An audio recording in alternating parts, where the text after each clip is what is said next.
Very nice to meet you in the Prince Car Collection Museum in Monaco.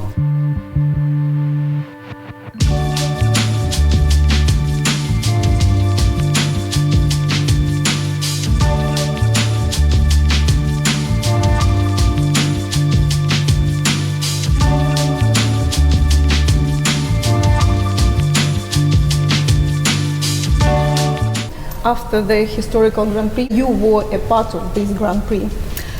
It's happened in a very difficult circumstances, due to COVID, and it was cancelled last year. How was the preparation for this Grand Prix, historical Grand Prix, in terms of team, cars, everything?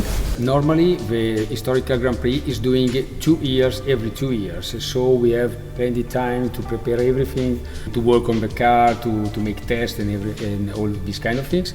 But this year, unfortunately, we had the problem from last year, and fortunately, we are here and we did the Grand Prix in 2021. That's great because if not, we have to jump again to another season. So that will be very bad for everybody of us, especially for me because I'm a driver, but old driver. So every 2 years is worse and worse for my speed. But no, normally for this year we had a good preparation like usual. We have a good test, a couple of days of test in the Bori car, so close from here, and we prepare the car. The good thing is that we will have the next Grand Prix next year, so it will be great for us because it is like more closest, and that will be great for the future especially. Alex, tell us about your team and your teammates and your car. I raced in the real Grand Prix in the 80s and 90s in Formula 1, but I was back here in 2016 for the first time in the Grand Prix Historique, and I won immediately the race, so was a great experience for me. 2018 I was close because I was second fighting for the victory, but I make a big mistake out of the tunnel. And so I lost the race, but I was back this year. I was planning to go back last year, but I was back this year with a special car and a special team, because, as we told you, because I race with a Ferrari, but not a normal Ferrari, but a special Ferrari, because it's the 312 from '69. So it was a car that make an history, so iconic for the Ferrari team for sure. Have a lot of winning during his career, but was one of the most remembered because was really beautiful and so precious in the moment. And I have this honor to drive this car through this very good street, and was great because you can imagine for an Italian drivers to drive a Ferrari in Monaco is like a dream come true. And regarding my teammate, was great again because I find finally again my colleague was René Arnoux and Jean Alesi that we raced against in that moment in the 80 in Formula 1, and they did a lot of big career, and they have a lot of winning, a lot of successful in the Ferrari team especially, and they run in another category in the B3. So the car that Niki Lauda used normally in the 70. So it was great. It was the atmosphere was beautiful, plenty of professionalism and anything, but very friendly because that is the spirit also of the historic car. But Jean Alesi was not very fortunate this time. Tell us about this crash. Back and the crowds would look a certain way, the players were playing a certain way, the equipment was... Oh, he's hit him! He's hit him! And into the wall. Werner, right front. All there from Alesi that caused that. Yeah, yesterday we had a Grand Prix quite crashing, I can say, because not just our cars, but I saw also other cars was crashed quite often. Nobody of us was lucky because at least we crashed all three Ferrari, because I had a lot of problem Friday during the free practice, electrical problems, so I missed my session. So I went straight in the qualify, and I have a misunderstanding with a slower car in front of me, and he braked too much and improvisely at the first corner, and I crashed into him.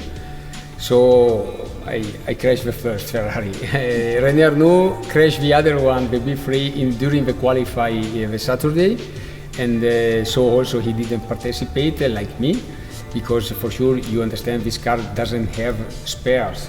It's impossible to change immediately like in the normal or modern car. So Jean was the only one, and me and René, we was on the grid just to push him winning and doing something well for everybody of us, but unfortunately just 3 or 4 laps before the end of the race we have this crash with the other drivers trying to passing him, and was bad because what we want to see here in every race is a good fighting, but not with strange movement, and that was really a movement maybe at the limit or maybe over the limit of the law, I mean, of the rules. He promised us that we'll be here next year with a free car again.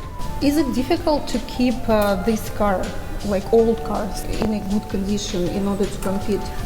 Oh yeah, it's difficult, it's expensive. You can imagine there's a car that, as I told you, there's not spares around, so everything you broke, you have to remade.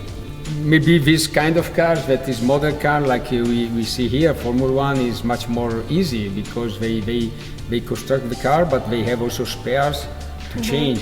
But in that case, cars that has more than 80 years, 50 years or something like that, is impossible to find spares around. So you have to remade everything. So our car didn't participate. All 3 cars now let's go back, take maybe 6 months or 1 year again, just to rebuild, to remake everything, to be ready for the next Monaco GP. What was the most exciting moment of this historical Grand Prix? In Monaco, everything is exciting. I tell you, is something. Also in the real Formula 1, when I was racing, when we comes here and race here, was something special. For me, more than the other, because I live here since '87, so it's 34 years now I'm living in Monaco, and it's like I live much more here than not in the city where I was born in Italy. So it's my home now, it's my country, and I see this street every day, and come here to race. You just come out from your home and you go on the pits. Is something strange that nobody has in the rest of the world. So I think that is, and also the atmosphere, because it's glamour, is all of these kind of things that you don't find in any other Grand Prix in the world, for sure. And the Historic is the same. The Historic is the same because you can run on this fantastic circuit, because I love the circuit. I have also my best 2 results in Formula 1 here in '89 and '90. I was 4th and 5th. So I love this track. I love this country, this town. I mean, it's special. Something special. It's difficult to explain, but it's a moment that when you are in your car, you get out from the pits and you start to drive through this road that you normally work or normally go with my little Vespa, because I own a very old Vespa from '60, and I used to go around. It's something special. It's difficult to explain.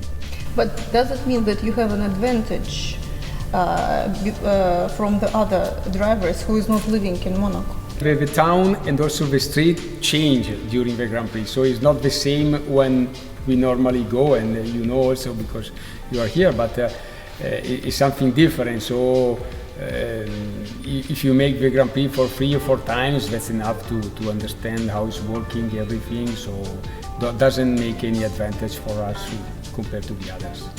But you had a great experience in Formula 1 and now in historical Grand Prix. Do you think that it's true that the piste in the circuit in Monaco is the most difficult? Oh, for sure. It was difficult at my time, but it's more difficult now, because now everything is changed. Cars are more faster for sure, but more simple to drive compared to our cars. And if you see at the Grand Prix of today, they have a track with a lot of space around. So if you make a mistake, if you miss a corner or whenever, you can return on the track. You don't have any big damage. By Monaco, doesn't happen.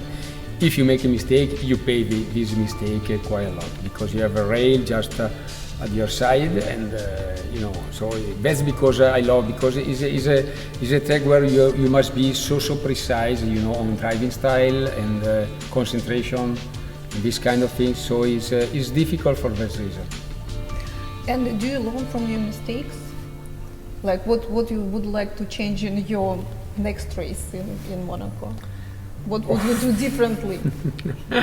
Oh, I don't know. Now first we see, I mean, my team has confirmed me that next year we'll be here again with the Ferrari, but I think that I need to pay much more attention to the drivers that are not professional drivers. The only problem in the Historic is the big step between, the big gap also between the professional drivers and not professional. What happened to me was just a misunderstanding. I was confident in the guys in front of me that was going fast and braking that point, but he braked like 50 or 70 meters before and too much. So it was immediately like a wall in front of me and I crashed the car. And there was a woman.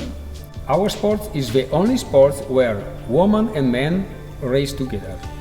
Because if you think athletic, soccer, skiing, golf, I don't know, any kind of sport has men and women.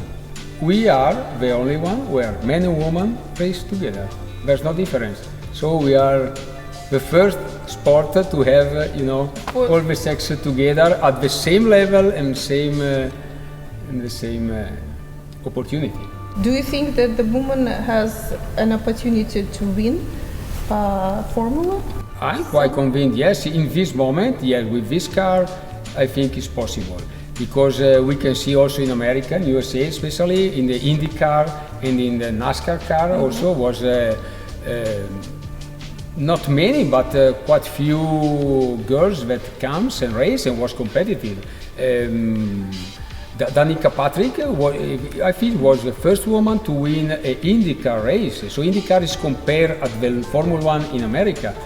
So I think that if you find talented girls, she will be in the first position in our sport for sure. Okay, thank you very much for this amazing interview, and I wish you big luck. Thank you very much. Oh yeah, I need. Yeah. I need a lot. Thank you.